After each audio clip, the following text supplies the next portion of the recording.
हमारे यहाँ पे 27 ब्लॉक्स और जो असेंबली कॉन्स्टिट्यूंसीज हैं वो 12 असेंबली कॉन्स्टिट्यूंसीज हैं, यानी 12 एमएलए हमको चूज करने होता है।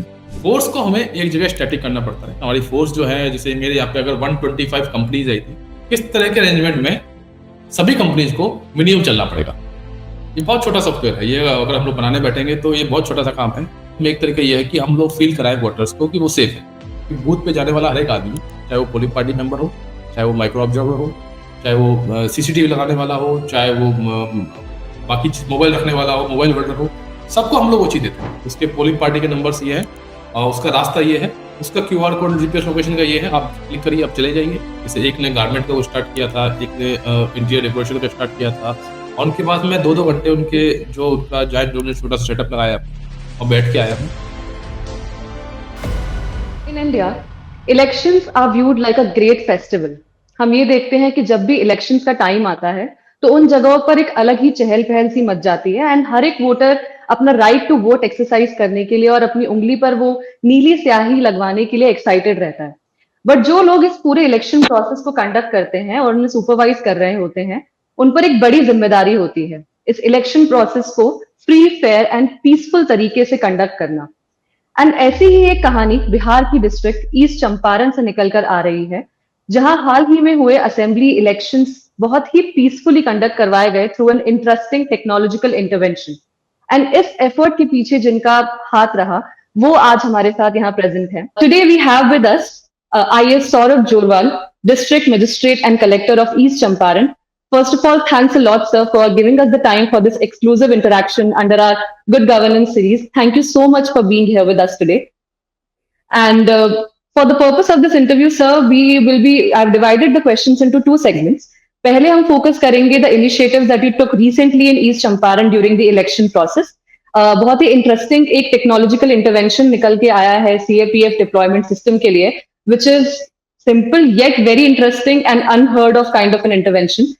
तो पहले हम उसके बारे में जानना चाहेंगे और फिर हम एक ओवरऑल गवर्नेंस पर्सपेक्टिव के थ्रू जानना चाहेंगे अदर इनिशिएटिव्स जो आप ले रहे हैं इस वक्त बिहार में अपनी डिस्ट्रिक्ट में.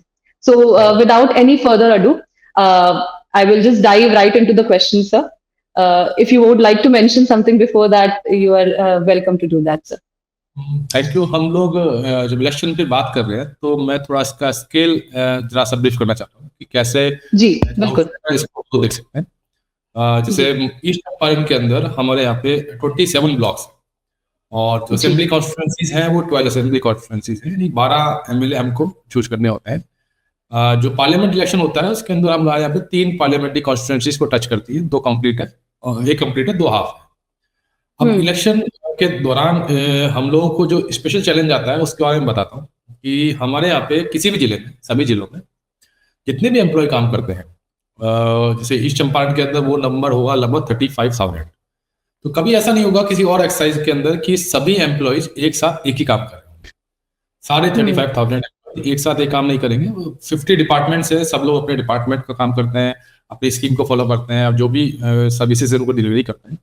आई थिंक इलेक्शन एक ऐसी एक्साइज है, इकलौती एक्साइज है जिसके अंदर वो सारे 35,000 लोग एक ही पर्पज से काम करते हैं और एक साथ काम करते हैं और यूजुअली एक ही दिन में पूरा इलेक्शन होता है. तो एक ही दिन वो सारे 35,000 एक ही डायरेक्शन में काम करते हैं. तो इससे इसका स्केल बहुत बढ़ जाता है कि जो मैनेजमेंट है, जितने भी हम लोग मैनेजमेंट के तरीके अपनाते हैं, जिस भी तरीके से हम कर रहे हैं, इंटरेक्शन जितना भी करना है, डायरेक्शन जितने भी देने हैं, फॉलोअप जितना भी करना है, वो सारा प्रोसेस एक ही दिन में होना है और सारे 35,000 लोग उसके अंदर एम्प्लॉयज में काम करेंगे. सेकंड इसमें यह है कि पुलिस फोर्स और साथ में जो बाहर से एडिशनल फोर्स हमको मिलती है इलेक्शन के टाइम में, वो भी लगभग 15,000 के अराउंड है. तो 40 से 45,000 लोग एक साथ काम करने वाले हैं और पूरा एक्सरसाइज आप देखते हैं, आपको रिजल्ट पता भी चलता है कि स्मूथली निकलता है, कहीं कोई इंसिडेंट नहीं होता है, कहीं कोई हिकअप्स नहीं होते हैं. और इसका प्रोसेस इतना ही क्लियर है, इतने सारे ऑलरेडी एस्टेब्लिश SOPs बने हुए हैं, क्लियर गाइडलाइंस है, सिर्फ उन गाइडलाइंस के ही भरोसे हम लोग सारा इलेक्शन करा लेते हैं. तो ये अपने आप में एक बड़ी एक्सरसाइज होती है. अब इसमें अगर हमको कुछ इनोवेशन भी करना है तो भी हमारे लिए इसको बहुत कम होता है, क्योंकि ऑलरेडी हम लोग नियर परफेक्शन पहुंच चुके हैं इलेक्शन के अंदर. अब पूरे देश में इलेक्शन होता है, लास्ट लोकसभा इलेक्शन पूरे देश में एक साथ हुआ था और इतनी बड़ी हमारी डेमोक्रेसी, बहुत ही पीसफुली, बहुत ही अच्छे ढंग से लोग करते हैं, बड़े नंबर्स में हमारे सिटीजन भी पार्टिसिपेट करते हैं. जो सिटीजन्स का नंबर है वो भी मैं बताना चाहता हूँ। जैसे ईस्ट चंपारण में 65 लैक्स के अराउंड पॉपुलेशन है और 35 लैक्स के अराउंड हमारे वोटर्स हैं। तो 35 लैक्स वोटर्स उस दिन बूथ पे आएंगे। 5000 के आसपास बूथ होते हैं, उन पे जाएंगे। बूथ पे जो हमारी पोलिंग पार्टी की टीम रहेगी, बाकी बहुत सारे स्टेक होल्डर्स हैं वो रहेंगे, फोर्स रहेंगी, ईवीएम्स रहेंगी, वो सारा वोट डालेंगे। वोट डालने के बाद वो पूरे जो 35,000 लोगों के वोट डले हैं उनको हमारे 5000 जो हमारी पोलिंग पार्टीज हैं वो लेके जाएंगी काउंटिंग सेंटर पे। 2 दिन बाद 3 दिन बाद उनकी काउंटिंग होगी। तो ये बड़ा प्रोसेस जो होता है देखने में लगता है कि बहुत बड़ा है, लेकिन बिना हिकअप के होता है। तो ये अपने आप में एक बड़ा, हम लोगों को जब फर्स्ट टाइम सर्विस में आए थे तो देख के लगा कि इससे बड़ी एक्सरसाइज हम लोग कोई और शायद नहीं करवाते हैं। डिजास्टर मैनेजमेंट होता है, कभी अगर फ्लड आ गई तो सब लोग लगते हैं उसके अंदर, लेकिन उसका भी लिमिटेड स्कोप है। या कोई और, जैसे कि अभी सेंसस होने वाला है, जब भी वो जी होगा सेंसस तो वो भी बड़ी एक्सरसाइज है। लेकिन इलेक्शन से बड़ी एक्सरसाइज एडमिनिस्ट्रेशन में फील्ड लेवल पे हमको अभी तक कोई इस तरह की दिखाई नहीं देती है। तो ये अपने आप में एक अच्छी बात है कि हम लोग इतना सक्सेसफुली पूरे कंट्री में इलेक्शन करा पाते। तो जस्ट यही एक ब्रीफ था लोगों के लिए, बाकी हम ठीक है, ठीक है, थैंक यू सर। आपने ये चीज बोली कि इनोवेशन का स्कोप कम होता है, लेकिन अभी जिस तरीके से आपने एक सीएपीएफ डिप्लॉयमेंट सिस्टम इंटरवेंशन के रूप में आप लेकर आए, तो पहले मैं ये जानना चाहूंगी कि क्या गैप्स थे जो आपने नोटिस किए और किस तरीके से इस आइडिया के बारे में सोचा गया, why this solution was suggested and why it was specifically implemented. जैसे मैं बताता हूँ आपको कि इलेक्शन के अंदर गैप्स हम लोग जब ढूंढते हैं, गैप्स या जो भी चीज है जो इम्प्रूवमेंट हम लोग कोशिश करते हैं लाने की, तो हम लोग जो ऑलरेडी इसमें काम कर रहे हैं, तो हम लोग को लगता है जहाँ पे भी हमको ज्यादा एफर्ट थोड़ा लगाना पड़ रहा है, हो सकता है कोई ऐसा बेटर तरीका हो जिससे कि एफर्ट हमारे मिनिमाइज हो जाए और टाइम जिसके अंदर हम लोग लगा रहे हैं वो टाइम कहीं और यूज करें। अब जो करेक्ट। इस बार का सीएपीएफ डिप्लॉयमेंट की हम बात कर रहे हैं, उससे पहले मैं एक सिंपल एक छोटा सा एग्जांपल दूंगा ताकि हम लोग पर्सपेक्टिव हमारा क्लियर हो सके। जब फर्स्ट टाइम हम लोग सर्विस में आए थे तो पहला एक छोटा सा इलेक्शन हम लोगों ने करवाया था, वो था पंचायत का इलेक्शन। पंचायत के इलेक्शन में लगभग 5000 लोग नॉमिनेशन भरते हैं डिफरेंट पोस्ट के लिए। 5 पोस्ट होती है, एक एक ब्लॉक के अंदर हमको इलेक्शन कराना था। 5000 के आसपास लोगों ने अपना नॉमिनेशन भरा डिफरेंट डिफरेंट पोस्ट पे, पंच, सरपंच, वार्ड मेंबर, जिला परिषद, इस तरह से। अब उसमें सब कुछ ठीक है, सारा हम लोगों ने नॉमिनेशन लिया, सबकी एंट्री कर ली। उसमें एक छोटा सा काम होता है कि सिंबल अलॉटमेंट, कि जो उसमें कैंडिडेट्स हैं उनको सिंबल अलॉट करना है। और सिंबल अलॉटमेंट का एक सिंपल रूल है कि उनका नाम हिंदी में टाइप करके, हिंदी में जो हिंदी का हमारे स्टैंडर्ड अल्फाबेट्स है उनका जो ऑर्डर है उसमें सॉर्ट करना है। सुनने में बड़ा आसान लगता है कि 5000 लोग हैं, डिफरेंट डिफरेंट पोस्ट हैं, लगभग 200 पोस्ट होंगी, 5000 लोगों का नाम हिंदी में सॉर्ट करना है। लेकिन जब हम आए तो हमें पता चला कि हमें लगा भी ऐसा कि किसी भी सॉफ्टवेयर में एट प्रेजेंट हिंदी का नाम सॉर्ट करने का ऑप्शन हमारे पास में नहीं था। यानी कि यूनिकोड या कोटिडियम में जो टाइपिंग होती है, आप एक्सेल में सॉर्ट करना है, इंग्लिश में सॉर्ट कर सकते हैं, लेकिन हिंदी की टाइपिंग होती है, उसको सॉर्ट करने का ऑप्शन या उस तरह का कोई सॉफ्टवेयर अवेलेबल नहीं था। ये छोटा सा गैप है। और इसको किया कैसे जाता था, मैन्युअली हम लोग करते थे। तो 10 दिन के लिए हमारे 100 के आसपास लोग बैठेंगे, उसको मैन्युअली सॉर्ट करेंगे और उसके बाद उसको हम लोग सिंबल अलॉट करते थे। तो ये पहला जैसे गैप दिखाई दिया, वो तो क्या ये हो सकता है कि नहीं हो सकता है, ये हम लोग चूंकि ऑलरेडी फील्ड से थे तो लगा कि बड़ा आसान काम है। एक फर्स्ट ईयर का बच्चा जो असाइनमेंट बनाता है उसको अगर हम बोलेंगे तो मैं हिंदी के अल्फाबेट्स को वेटेज देके सॉर्टिंग का छोटा सा एल्गोरिथम बनाना है एक्सेल के अंदर ही। अगर एक्सेल के अंदर वीबीए में मैक्रो बना सकते हैं हम लोग, उससे आपको बनाना है तब बना सकते हैं। तो बड़ा आसान सा काम है। और इसका जो आउटकम था वो इतना ज्यादा था कि हमारे पूरे ब्लॉक्स का जो मैन पावर यूज हो रहा था अगले 10 दिन के लिए, उसका काम 2 मिनट हो सकता है। तो ये गैप जैसे मिला। अब ये हिंदी सॉर्टिंग नहीं थी, आज के टाइम में हो गई है। अभी जो आज के टाइम में पंचायत इलेक्शन में भी हिंदी सॉर्टिंग ऑटोमेटिकली सॉफ्टवेयर में है, तो बहुत छोटा सा गैप मिला, लेकिन उसका जो आउटकम था वो बहुत ज्यादा था। सिमिलर वे में जैसे इलेक्शन के अंदर जो ईसीआई के जो सॉफ्टवेयर है उसके अंदर हम लोग पोलिंग पार्टी को ऑटोमेटिकली रैंडमाइज करके डिप्लॉय करते हैं। यानी कौन सी पोलिंग पार्टी किस बूथ पे जाएगी वो रैंडमली डिसाइड होती है सॉफ्टवेयर के थ्रू, और वो बूथ पे चले जाती है। अलग अलग जगह से अलग अलग एम्प्लॉयज आते हैं। फोर्स को हमें एक जगह स्टैटिक करना पड़ता है। हमारी फोर्स जो है, जैसे मेरे यहाँ पे अगर 125 कंपनीज आई थी, हर कंपनी में ऑन एन एवरेज 100 ऑफिसर्स है, पुलिस फोर्स है, उनको हमें 5000 बूथ पे डिवाइड करना है। तो हमें उनको 125 अगर कंपनी है तो उसको पहले डिस्ट्रिक्ट में इक्वली डिस्ट्रीब्यूट करना पड़ेगा उनका स्टे लोकेशन, एंड देन उसको नियरेस्ट बूथ पे टैग करना होगा, ताकि रेगुलर जो काम होते हैं सारे, यानी बूथ की सिक्योरिटी करना, एरिया डोमिनेशन करना, बूथ पे जाना, फिर एडम होता है उनको सामान पहुंचाना, खाना, कई चीज होती है, तो वो उसके आसपास रहना चाहिए। तो रिक्वायरमेंट ये है कि जहां भी आपकी फोर्स ठहरी हुई है उसके आसपास के बूथ को उससे टैग करना है। बड़ा सुनने में आसान लगता है कि बड़ा आसान काम है कि आसपास के बूथ पे हम लोग टैग कर देंगे और बूथ की लिस्ट हमारे पास में है ही। लेकिन जब हम करने जाएंगे तो हम देखेंगे कभी भी इसको जब डिस्ट्रीब्यूट करेंगे तो ऐसा होगा कि कुछ बूथ बहुत जगह एक जगह पे कंसंट्रेट होंगे, तो वहां की जो पार्टी है वो उस बूथ को कटर नहीं कर पाएगी। तो कहीं दूर से हमको एक कंपनी को उसे टैग करना पड़ेगा। उसको हो सकता है कि 30 किलोमीटर चल के आना पड़े, 50 किलोमीटर चल के आना पड़े। ये सारा काम मैन्युअली होता है अभी भी। मैन्युअली होता था कि आप थाना के रिपोर्ट लेंगे कि हमारी कंपनी इस बूथ पे जाएगी, ये इसके नियरेस्ट बूथ है और यहाँ पे जाके इसको ये डोमिनेशन करना है, इलेक्शन कराना है। मैन्युअली करने के बाद में बड़ी मेहनत लगती है। 10 दिन आप लोग बैठेंगे, सारे थाना से रिपोर्ट लेंगे, बूथ को टैग करेंगे और उसके बाद में उनको रिपोर्ट देंगे कि आपको यहाँ पे जाना है। आपको एक शीट दी जाएगी, आपको इसमें जाना है। इसमें एक और चीज है कि जो कंपनीज हैं वो आती है बाहर से, यानी कि कई दूर डिप्लॉय होंगी, वो JNK में डिप्लॉय है, नॉर्थ ईस्ट में डिप्लॉय है, वहां से वो इलेक्शन कराने आती है। तो लोकल जब उनको पता नहीं, तो उनको आप अगर दे दी बना के तो उनको उस बूथ को ढूंढना बड़ा मुश्किल काम होता है। आपको हम लोग अगर जाए, मुझे एक ऐसे स्टेट में जहाँ मैं कभी नहीं गया और वहां पे जाके मुझे बोला जाए कि आपका बूथ उस गांव के उस स्कूल में है, तो मुझे ढूंढने में, पूछने में थोड़ा टाइम लगेगा और परेशानी थोड़ी होती है। ये उन्होंने अपनी प्रॉब्लम बताई। तो इन चीजों का बड़ा आसान सॉल्यूशन है। सॉल्यूशन जो हमने निकाला था वो ये था कि हमारे पास सभी बूथ्स के कोऑर्डिनेट्स हैं, GPS कोऑर्डिनेट सभी बूथ, और हमारे पास सभी जो स्टे लोकेशन है जिसमें कंपनी ठहरी हुई है उनके भी कोऑर्डिनेट्स हैं। और जैसे जो गूगल मैप पे हम लोग डिस्टेंस देखते हैं किसी की, तो गूगल स्क्रिप्ट से हम लोग सभी बूथ की आपस में हर एक लोकेशन से डिस्टेंस निकाल सकते हैं। स्क्रिप्ट चलानी पड़ती है छोटी सी, मुश्किल से 100 बोर्ड होगा सारा मिला के। तो उससे हम लोग सभी बूथ की डिस्टेंस निकाल के ऑटोमेटिकली उसमें कुछ ऑप्टिमाइजेशन करके ये डिसाइड कर सकते हैं कि किस तरह के अरेंजमेंट में सभी कंपनीज को मिनिमम चलना पड़ेगा। ये बहुत छोटा सॉफ्टवेयर है, ये अगर हम लोग बनाने बैठेंगे तो ये बहुत छोटा सा काम है। और उसके बाद में जो बूथ जो कंपनी को जो बूथ मिले हैं उसका हमने एक सिंपल सा QR कोड बना के उनकी शीट में डाल दिया था कि आप उस पर कैमरा लेके जाइए, आपका गूगल लोकेशन खुलेगा और सीधा आपको रूट दिखा देगा, नेविगेशन दिखा देगा। ये दो चीज हमने उसको दी और वो इतना खुश हुए कि बड़ा आसान उनको लगा कि जो काम पहले बड़ा मुश्किल हुआ करता था देखने में, वो टैगिंग बड़ी आसान हो गई। उनकी शीट भी उनको मिल गई सारी, कौन कौन सी डिप्लॉयमेंट है, और उसके बाद में उनका QR कोड भी बड़ा आसानी से उनको मिल गया और वो अपनी लोकेशन पे बड़ा आसानी से पहुंच गए। तो जो ओवरऑल काम था हमारा, जो कि 10 to 15 डेज हमको भी लगते थे, वो काम हमारा बहुत जल्दी इससे कंप्लीट हो गया। वो मुश्किल से लगा हुआ कि 5 मिनट के अंदर हम लोगों ने डिप्लॉयमेंट कर दिया और 5 मिनट के अंदर उनको सभी को अपना अपना लोकेशन पता चल गया। उनको कुछ पूछना भी नहीं है किसी से, अपना कैमरा लेके जाना है और लेके उस पर देखना है, वो आपका GPS अपना गूगल ऐप खोलेगा और आपको लोकेशन बता देगा।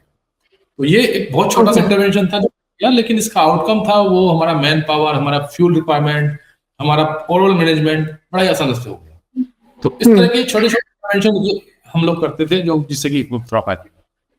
Okay sir, thank you for elaborating कि क्या प्रोसेस था पूरा। बट आपने ये बोला कि छोटा था और सिंपल सोल्यूशन था, बट ऐसा ये एक आइडिया है जो कहीं और सुनने को अब तक नहीं मिला है, whatever I have read through. तो बहुत सीमलेस साउंड कर रहा है आप जैसे बता रहे हो उसमें, बट कुछ चैलेंजेस रहे होंगे डेफिनेटली कि इसको इम्प्लीमेंट करने में ऑन ग्राउंड पे।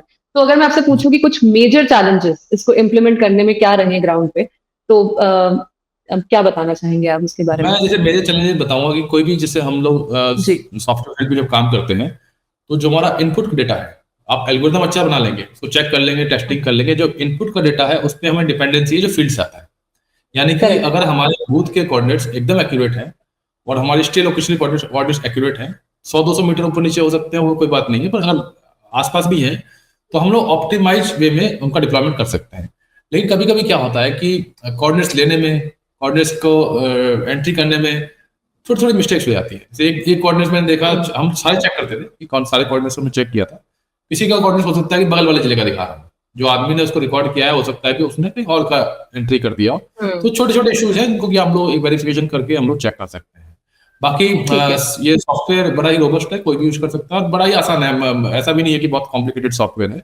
जस्ट इसका कॉन्सेप्ट है कि जो हम जितने भी ऐप यूज करते हैं, आप हम लोग अगर जो किसी कैब बुकिंग की ऐप यूज करते हैं, हम किसी की फूड डिलीवरी की ऐप यूज करते हैं, सब में सेम चीज होती है। आपको अगर कैब बुक करनी है, आपकी नियरेस्ट कैब कौन सी है, एक वो तुरंत बता देगा, सेम एल्गोरिथम है। तो उसी तरह के एल्गोरिथम इसके अंदर है कि आप यहाँ पे रुके हुए हैं, आपके आसपास के बूथ कौन से हैं, आपकी फोर्स का कैपेसिटी कितनी है, कितना आप डिप्लॉय कर सकते हैं, तो वो आसपास को तुरंत बता देता है, तुरंत कर देता है। फायदा इसमें ये भी ओके। होता है कि कभी कभी लास्ट मोमेंट पे बहुत सारी कंपनीज आ जाती है, तो पूरी टैगिंग हमको करनी पड़ती है मैन्युअली। तो वो फायदा हमको ये हुआ कि उसमें सॉफ्टवेयर में हम लोग डालते हैं कुछ कंपनी और है भाई ये कोऑर्डिनेट्स हैं, और अगेन वो रिशफल करके बेस्ट पॉसिबल वे में हमको डिप्लॉयमेंट करके दे देता है। तो ये एक से बच। ठीक है। सर, आउटकम्स की अगर हम बात करें कि इसके थ्रू क्या इंप्रूवमेंट्स आए इलेक्शन प्रोसेस में, तो एक तो आपने मेंशन किया ही कि टाइम काफी रिड्यूस हो गया इन डिप्लॉयमेंट ऑफ द फोर्सेस, और आपने ये भी बताया कि इजीली वो लोग नेविगेट कर पाते थे अगर किसी भी एरिया के लिए। बट अगर मैं आपसे पूछूं कि वोटर टर्नआउट और इन सब एरियाज में वोटिंग प्रोसेसेस वगैरह में क्या स्पेसिफिक आउटकम्स रहे, तो मतलब किस तरीके से इंप्रूवमेंट्स देखे गए पूरे इलेक्शन प्रोसेस में? वोटर टर्नआउट इंक्रीज करने के कई तरीके होते हैं। इसमें एक तरीका ये है कि हम लोग फील कराएं वोटर्स को कि वो सेफ है। तो हमारी फोर्स जी। जब डिप्लॉय होती है और जितने फास्ट उसको हम लोग मूवमेंट करा सकते हैं, जितने फास्ट का डिप्लॉयमेंट हम लोग कर सकते हैं, वो अपना एरिया डोमिनेशन स्टार्ट कर देती है। जहां जहां ऐसा एरिया है जहाँ पे कोई इशू आया है, कभी कोई ऑर्डर हुआ है, कभी कुछ छोटे से विवाद हुए हैं, वहां पे वो जाके लोगों को मोटिवेट कर सकती है। तो जो टाइम हमको उनको ब्रीफ करने में, समझाने में, ट्रेनिंग देने में 4-5 दिन लगता था, वो सारा एकदम से फ्री हो गया। अब उस 5 दिन का वो बेटर यूटिलाइज कर सकते हैं, वो अपना एरिया डोमिनेशन कर सकते हैं, बाकी सारे काम कर सकते हैं। तो फोर्स के एस्पेक्ट बिल्कुल। में तो वो, लेकिन सेम लॉजिक हम लोगों ने सिर्फ फोर्स के लिए यूज नहीं किया, हम लोगों ने बाकी जो हमारे पोलिंग पार्टी है, बाकी जो हमारे काम है उसमें भी यूज किया। यानी कि हर एक स्टेक होल्डर, यानी कि बूथ पे जाने वाला हर एक आदमी, चाहे वो पोलिंग पार्टी मेंबर हो, चाहे वो माइक्रो ऑब्जर्वर हो, चाहे वो सीसीटीवी लगाने वाला हो, चाहे वो बाकी चीज मोबाइल रखने वाला हो, मोबाइल होल्डर हो, सबको हम लोग वो चीज देते थे कि आप जिस बूथ पे जा रहे हैं उसकी फोर्स ये है, उसके पोलिंग पार्टी के नंबर्स ये है, और उसका रास्ता ये है, उसका क्यूआर कोड जीपीएस लोकेशन का ये है, आप क्लिक करिए, आप चले जाइए। आपके कंट्रोल रूम का नंबर ये है, कोई प्रॉब्लम आती है तो इससे बात करनी है, सीसीटीवी खराब होता है तो इससे बात करनी है। यानी उसके पास में एक छोटा सा कम्युनिकेशन प्लान अपना इंडिपेंडेंट रहता था, जिससे कि वो सारा कम्युनिकेट कर लेता था। तो सारे प्रोसेस को हम लोग स्मूथ बनाने की कोशिश करी थी। जैसे मैंने बताया ना, एक बड़ी एक्सरसाइज है। तो जितना हम लोग डिसेंट्रलाइज वे में इसको मैनेज कर सकते हैं, उतना हम लोग को फायदा होता है। तो वही हुआ कि स्मूथ थी। और जो जो टर्नआउट है उसके बारे में जो है बहुत सारी चीजें हम लोगों ने इस तरह के प्लान किए थे, जिससे कि लोगों को भी सहूलियत हो। अच्छा, ये पब्लिक भी किया था हम लोगों ने। पब्लिक को भी अगर अपना बूथ जाना है तो वो भी जा सकती है, ईसीआई के थ्रू वो अच्छा। भी अवेलेबल है। तो वो सब भी फायदा। Okay. Okay. Okay. Understood. Okay. Okay. Thank you. Sir, this is a model which you set multiple times की सिंपल मॉडल है और सिंपल सॉफ्टवेयर है, कोई भी यूज कर सकता है, तो रेप्लिकेबल है आपके हिसाब से, कोई भी डिस्ट्रिक्ट इसको अडॉप्ट कर सकती है। बट अगर कोई रेप्लिकेट करना चाहे तो what are the things that one has to keep in mind? क्या स्पेसिफिक लेसन्स हैं जो आपके रहे हैं, और क्या अगर इसको रेप्लिकेट करना चाहे कोई, तो उन्हें क्या अपने जहन में रखना चाहिए बिफोर रेप्लिकेटिंग? ये हम लोगों ने शेयर भी किया है, हमारे सी ऑफिस के साथ शेयर किया है। इसमें जो जितने बूथ के कोऑर्डिनेट्स हैं वो हम लोगों के पास, सबके पास है ऑलरेडी, हमारे सिस्टम में अवेलेबल है। हमको अलग से इनको कलेक्ट नहीं करना है। जो फोर्स की राइट। लोकेशन है वो भी हमारे कोऑर्डिनेट्स हम लोग देते हैं, वो भी है। तो कुछ एडिशनल उनको काम नहीं करना है, जो उनका ऑलरेडी एस्टेब्लिशमेंट है उसी में ये रिप्लिकेट हो जाएगा। केवल उनको कोऑर्डिनेट्स को इंपोर्ट करना है, दो सीएसवी फाइल, एक कोऑर्डिनेट बूथ के कोऑर्डिनेट्स की, और एक सीएसवी जो कंपनी है उनकी कोऑर्डिनेट्स की इंपोर्ट करनी है। बाकी सारा काम वही कर लेगा। तो बहुत इश्यूज के अंदर नहीं है, और हम लोग कोशिश करेंगे नेक्स्ट टाइम हम लोग सभी जगह इसको रिप्लिकेट। ठीक है। Thank you sir. ये this was about the election process जो अभी रिसेंटली इनिशिएटिव आपने लिए, but from an overall governance point of view I have a couple of questions. पहला तो ये क्वेश्चन है मेरा कि Bihar has, when it comes to water, Bihar के कुछ यूनिक चैलेंजेस हैं। It is flood prone also, but कुछ टाइम ऐसा भी होता है जहाँ पे कुछ डिस्ट्रिक्ट ड्रॉट प्रोन भी हो जाती हैं। तो अभी करंट इनिशिएटिव्स क्या हैं बिहार, जो बिहार गवर्नमेंट इम्प्लीमेंट कर रही है for sustainable water management? And apart from the flagship schemes, क्या बिहार गवर्नमेंट के खुद के कुछ इनिशिएटिव्स हैं? उसके बारे में मैं जानना चाहूंगी। And second part of the question is कि आपकी डिस्ट्रिक्ट क्या कुछ स्पेसिफिक इंटरवेंशंस ले रही है for water sustainability and water resource management? मैं एक बार शेयर करना चाहता हूँ कि बिहार में एक नया एक फ्लैगशिप प्रोग्राम शुरू हुआ है, जो कि बहुत ही अच्छा लगा है। और जब हम लोग प्रिपरेशन करते थे जॉब की, तब से वो रिक्वायरमेंट हमको लगी थी, और इस बार उन्होंने शुरू किया है। वो है कि ईज ऑफ लिविंग। उसके अंदर ये है कि ease of doing business, ease of living, basically 7 निश्चय पार्ट 3 एक उन्होंने एक पूरा प्रोग्राम सेटअप किया है। उसका मेन पर्पज ये है कि कोई भी आदमी, अगर उसको किसी मजबूरी में सरकार से कॉन्टेक्ट करना पड़ रहा है, गवर्नमेंट से कॉन्टेक्ट करना पड़ रहा है, तो पहली बात तो होना चाहिए कि हमारा सिस्टम इतना रोबस्ट हो, इतना ऑटोमेटिक हो कि उसे कॉन्टैक्ट ही ना करना पड़े। फॉर एग्जाम्पल, अगर मुझे किसी भी तरह का सर्टिफिकेट चाहिए, मैं ऑनलाइन अप्लाई करूँ और मुझे सीधा जैसे पासपोर्ट उसको बाई पोस्ट मिल जाता है, उस तरह से मुझे वो मेरे मेल पे मिल जाए, मुझे कहीं जाना ना पड़े। तो सारी ऑलमोस्ट सारी सर्विस को एक-एक करके इस तरह से हम किया जा रहा है कि आदमी को बिल्कुल ही किसी ऑफिस से टच ना करना पड़े। एग्जाम्पल भी हम लोग देते हैं, जैसे कि रेलवे बुकिंग में आप किसी को किसी से पूछना नहीं है, आप ऑनलाइन बुकिंग कर लीजिए, फ्लाइट बुकिंग करनी है ऑनलाइन बुकिंग कर लीजिए। तो सिमिलर वे में जितनी भी हमारी सर्विसेज हैं, उसको हम लोग इस तरह से करवाएं कि आप बुकिंग करिए, आप जो आपको अप्लाई करना है ऑनलाइन अप्लाई करिए, और देन आपको सर्विस आपके घर पे ही बाई पोस्ट या जो भी बाई मेल आपको मिल जाएगी। सेकंड है कि इनकेस वो कनेक्ट करना भी चाहता है किसी भी ऑफिस से, चाहे वो ग्रास रूट लेवल पे कोई ऑफिस हो जिसको हल्का ऑफिस बोलते हैं, डिस्ट्रिक्ट लेवल पे ऑफिस हो या स्टेट लेवल पे ऑफिस हो, उसका जो इंटरफेस है, पब्लिक का जो इंटरफेस है, एडमिनिस्ट्रेशन और पब्लिक के बीच का जो इंटरफेस है, वो बहुत स्मूथ होना चाहिए। हम लोग इसमें से एग्जाम्पल दिया जाता है, वो दिया जाता है, जैसे एयरपोर्ट पे है, एयरपोर्ट पे आपको जाना है तो रास्ते के सारे रास्ते आपको पता चलेंगे, आपको कहाँ जाना है, कैसे जाना है, क्या काम है, किससे मिलना है, और कहाँ पे आपको बोर्डिंग पास मिलेगा, कहाँ पे आपको। तो उसी तरह का हम लोगों का इंटरफेस होना चाहिए गवर्नमेंट का। तो इसमें अलग से एक तरह से पूरा एक अभियान चल रहा है कि हम लोग प्रयास कर रहे हैं कि हम लोग सीधा पब्लिक से मिले। जैसे कल ही उसी प्रोग्राम के कल ही मैंने जो जिले के मेरे इंडस्ट्रियलिस्ट हैं उनसे एक मीटिंग करी थी, और उनसे वो सब चीजें फाइंड आउट करने की कोशिश करी थी, कहाँ कहाँ पे उनको टाइम लग रहा है, कहाँ कहाँ पे उनको इश्यूज आ रहे हैं। तो जैसे एक ने बताया कि लाइट अगर चली जाती है 2 मिनट के लिए भी, तो 2 मिनट बाद आ तो जाती है, तो उस 2 मिनट में उनकी मशीनें बंद हो जाती हैं, जिनको कि दोबारा स्टार्ट करने में 2 घंटे लग जाते हैं। एक ने बताया कि फाइल एनओसी में उसको बहुत टाइम लगता है, जबकि वो एनओसी एक बार ले चुका है, हर बार उसे रिन्यूअल करना है तो वो काम हो जाए। इस तरह की बहुत सारी चीजें हमको नोट डाउन करवाई है। तो गवर्नमेंट का इनिशिएटिव इस बार पे ये है कि आप पब्लिक से बात करो, और 2 दिन तो बिल्कुल हमारे लिए फिक्स है कि मंडे और फ्राइडे को सभी ऑफिस, जितने भी ऑफिस चिंतक हैं, वो केवल अपने ऑफिस में बैठेंगे, और जो पब्लिक बिना अपॉइंटमेंट के सीधा आ सकती है, वो आपसे जो बात करना चाहिए कर सकती है। आपको बात करनी है, कॉमन कैटेगरीज फाइंड आउट करनी है, किस तरह के इश्यूज कॉमनली आ रहे हैं और उनका क्या सॉल्यूशन हो सकता है, चाहे वो आईटी के थ्रू, चाहे वो बाकी और चीज के थ्रू। हमारा अल्टीमेट एम ये होना चाहिए कि आपके पास कोई आए ना, कोई आदमी आपके पास आने की आवश्यकता पड़े, वो ऑटोमेटिकली तो सारे काम हो जाए। तो ये एक नया इनिशिएटिव स्टार्ट किया जा रहा है गवर्नमेंट के थ्रू, और बहुत सारे इसमें सजेशन लिए गए हैं, बहुत इस पे काम चल रहा है, हम लोग भी इस पे काम कर रहे हैं, और ये आने वाले टाइम में दिखेगा। तो ये मेरे ख्याल से यूनिक है, इस तरह का इनिशिएटिव मैंने स्टेट में भी नहीं सुना है, जहाँ पे कि हम लोग कोशिश कर रहे हैं कि लोग और पब्लिक हमारे बीच का जो इंटरफेस है वो एकदम स्मूथ हो जाए। तो ये टाइम में दिखेगा। यस, एंड वाटर के रिगार्डिंग में सर कोई ऐसे इस तरह के इनिशिएटिव्स हैं जो बिहार गवर्नमेंट ने स्पेसिफिकली अपने नीड्स को ध्यान में रखते हुए डिजाइन किए हों, apart from the union government flagship schemes?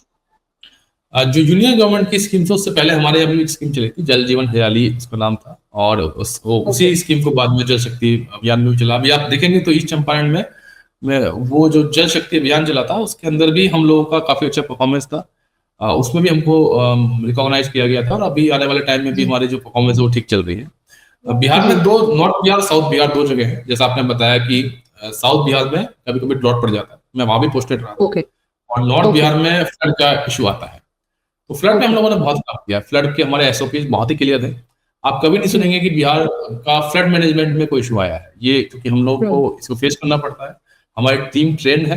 कभी भी इस तरह का फ्लड बिहार में हम लोगों को नहीं आता है कि हम लोग रूरल एरिया में किसी तरह की परेशानी हो। सबको अपने ड्यूटीज क्लियर है, और हम लोग ऑलरेडी बहुत प्लानिंग करते हैं। जितने भी अभी ईस्ट चंपारण के अंदर भी जो नदियां हैं जहाँ पे यूजुअली फ्लड आती है, वहाँ पे इम्बैंकमेंट बनाए गए, और जहाँ पे अभी और जरूरत है वहाँ भी अभी बन रहा है, वो भी उसका भी काम चल रहा है। एक नया एयरपोर्ट भी यहाँ पे बन रहा है, काफी चीजें यहाँ पे चल रही है जो कि फ्लड को लेकर है। और फ्लड अब हम लोगों के लिए इतना बड़ा इशू नहीं है, हम लोग उसको मैनेज बड़े आसानी से कर लेते हैं, एसओपी के बड़े। Okay, thank you sir. तो हेल्थ के रिगार्डिंग में किस तरह का काम हो रहा है अभी बिहार में पब्लिक हेल्थ को लेकर, और अगर कुछ आपकी डिस्ट्रिक्ट कुछ स्पेसिफिक इनिशिएटिव ले रही है? और एक मैंने पढ़ा था कि लास्ट ईयर जून में डिस्ट्रिक्ट क्वालिटी एश्योरेंस कमेटी के साथ मिलकर आपके डिस्ट्रिक्ट एडमिनिस्ट्रेशन ने एक इनिशिएटिव लिया था on improving health care services and including family planning के लिए भी कुछ इनिशिएटिव्स लिए गए थे। तो क्या मेजर आउटकम्स थे इस इनिशिएटिव के, if you could highlight? Government का जैसे मैंने बताया कि फ्लैगशिप प्रोग्राम है 7 निश्चय पार्ट 3, उसके अंदर हेल्थ का भी 7 पॉइंट में से एक पॉइंट हेल्थ का भी है, जिसमें जितनी भी हमारी फैसिलिटीज हैं उनको एक लेवल ऊपर लेके जाना, यानी कि अगर जो हम डिस्ट्रिक्ट लेवल पे जो फैसिलिटी दे रहे हैं उसको हमको सब डिवीजन लेवल पे देना है, जो सब डिविजन लेवल पे दे रहे हैं उसको आपको एचडब्ल्यूजी जो कि गांव होता है वहां पे देना है, और जो डिस्ट्रिक्ट का हॉस्पिटल है उसको एक लेवल ऊपर लेके, जो कि हमारा मेडिकल कॉलेज होते हैं उस पे लेके जाना है। दूसरा एक Okay. गवर्नमेंट का प्रायोरिटी है कि हर एक ब्लॉक में, हर एक हमारा जो प्रखंड होता है, ब्लॉक होता है, उसमें एक डिग्री कॉलेज हो और जिले में एक मेडिकल कॉलेज की भी कोशिश की जा रही है। तो ये दोनों चीज चल रही है। और जितने भी हमारे हेल्थ फैसिलिटीज हैं उनका इंफ्रा बहुत अच्छा हुआ है बिहार के अंदर। सभी हमारे बिल्डिंग्स कंप्लीट है, उनके अंदर सामान है, डॉक्टर्स हैं, और बड़े नंबर में रिक्रूटमेंट हुआ था रिसेंटली, जिसके अंदर हमारे एएनएम मिली थी, हमें मेडिकल ऑफिसर्स मिले थे, वो है। तो और मैं अभी अभी जस्ट आज भी मेरा हॉस्पिटल में विजिट था, मैं जस्ट वहां से आया हूँ, और पब्लिक बड़े नंबर्स में आती है और बहुत ही सेटिस्फाई होकर जाती है। तो हॉस्पिटल्स के जो अंदर जो काम हुआ है वो पिछले कुछ सालों में काफी अच्छा हुआ है। बेसिकली इंफ्रा हमारा बहुत अच्छा हो गया है, जो कि पहले था, और आने वाले टाइम में 5 साल में इसको और थोड़ा अच्छा करने का प्लान है। Okay. Thank you, sir. Sir, thank you for giving an overall perspective as well as talking about the election initiative that you undertook. मेरा आपसे लास्ट क्वेश्चन यही होगा कि आगे आने वाले एक साल में what will be your 4 priority areas for your district, for east Champaran? किन एरियाज पे और किन सेक्टर्स पे आपका फोकस मेजरली रहेगा आने वाले टाइम में? अभी लास्ट वीक में मैं जो गवर्नमेंट के डायरेक्शन, तो जो उनकी प्रायोरिटी थी उसके उसी के रेस्पेक्ट में मैं 3-4 ऐसे लोगों से मिलकर आया था, बहुत डिटेल में डिस्कशन किया था उनसे, जो कि स्टार्टअप करना स्टार्ट कर रहे हैं हमारे जिले के अंदर। जैसे एक ने गारमेंट का वो स्टार्ट किया था, एक ने इंटीरियर डेकोरेशन का स्टार्ट किया था, और उनके बाद मैं 2-2 घंटे उनके जो उनका जॉइंट उन्होंने छोटा सा सेटअप लगाया अपना, और बैठ के आया हूँ। उनकी पूरी कहानी मैंने सुनी, कैसे उन्होंने सीखा। मोस्टली लोगों ने अच्छा लगा, बताया कि उन्होंने इंटरनेट या यूट्यूब या इन चीज़ों से ही उन्होंने काफ़ी चीज़ें सीख ली। और गवर्नमेंट की एक मुख्यमंत्री उद्यमी योजना है, उससे उनको 10 लाख का सीड फंड मिला, और उन्होंने अपना स्टार्ट किया। कुछ स्ट्रगल कर रहे हैं, कुछ लोग प्रॉफिटेबल हैं, कुछ लोग एवरेज चल रहे हैं। तो वो मैंने किया, और हम लोग फिर कोशिश कर रहे हैं कि 3-4 लोग जो कि इस तरह के लोग और कर रहे हैं उनसे मिलकर आएंगे। फिर उनको लोगों बुलाया हम लोगों ने, और हमने बोला कि आपकी मेहनत से आप लोग आगे बढ़ रहे हैं, अच्छी बात है, और हम लोग कैसे आप लोगों को और सपोर्ट कर सकते हैं एज गवर्नमेंट। तो उन्होंने कुछ सजेशन दिए हैं, कि उन्होंने बताया है कि जो उनका मेन इशू आता है वो आता है मार्केटिंग का, कि उनके पास प्रोडक्ट है, सप्लाई है, डिमांड भी है, लेकिन मार्केटिंग वो उस फील्ड में उनकी एक्सपर्टीज नहीं होती है, तो इस वजह से वो नहीं कर पाते हैं। तो वो इशू बताया। इसने बहुत छोटे मोटे इशू बताया कि जो नया स्टार्टअप स्टार्ट करते हैं तो गारमेंट के कॉस्ट ज्यादा आते हैं, और कई जहाँ पे ऑलरेडी चल रहा है, एस्टेब्लिश है, वहां से कम रेट में मटेरियल आता है, तो कॉम्पिटिशन क्रिएट हो जाता है। तो इस तरह के उन्होंने इश्यूज बताए। तो इंडस्ट्रियल डेवलपमेंट पूरे गवर्नमेंट का ही अगले 5 साल के लिए फोकस है, और उसका तरीका वही है कि हम लोग फंड दे सकते हैं, लोग सीड फंड दे सकते हैं गवर्नमेंट की तरफ से, जो डिफरेंट स्कीम है, पीएमई की, मुख्यमंत्री उद्यमी योजना, इन सब हम लोग फंड देते हैं उनको। लेकिन उसके बाद का जो प्रोसेस है उसमें उसकी मेहनत काफी करती है, तो उसको लगातार हम लोग गाइड करें, लगातार उसकी हेल्प करें, तो कॉन्टेक्ट करें। तो एक नया ये डायरेक्शन भी चल रहा है कि हर वेडनेसडे को सभी जिलों में और सभी स्टेट में भी जितने भी इंडस्ट्रियलिस्टों से मीटिंग होती है गवर्नमेंट की, चीफ सेक्रेटरी भी करते हैं, लोग भी अपने लेवल पे करते हैं, और जो जो इनके इश्यूज आ रहे हैं जिसको हम लोग अपने इंटरवेंशन कर सकते हैं, उसको हम लोग कोशिश करें कि आगे लेके जाएं। तो प्लान यही है कि जो चीजें यहाँ पे, जैसे फूड प्रोसेसिंग का बहुत स्कोप यहाँ पे है। एक के पास में गया था तो प्रोसेसिंग का काम कर रहा है, एग्रीकल्चर लैंड है, फर्टाइल लैंड है, तो काफी अच्छा प्रोडक्शन है। अब उसको प्रोसेस करके हम लोग फूड प्रोसेसिंग के बिजनेस में भी हम लोग लोगों को बढ़ा सकते हैं। तो वो यहाँ पे काम चल रहा है, आने वाले टाइम में वो दिखेगा। और हम लोग अपनी तरफ से कोशिश कर रहे हैं कि उनके जो स्ट्रगल है उसको समझ के हम लोग क्या हेल्प कर सकते हैं, वो हम लोग प्लान करें, वो हम लोग कर रहे हैं। Thank you so much sir, that is really good to know कि लोकल लेवल से बडिंग एंटरप्रेन्योर्स आ रहे हैं और अपना खुद का स्टार्टअप इनिशिएट कर रहे हैं। That's really interesting to know, and thanks a lot sir for giving us your time today. It was a very interesting discussion with you. Thank you so much sir, thank you for being here with us today. Thank you sir, thank you.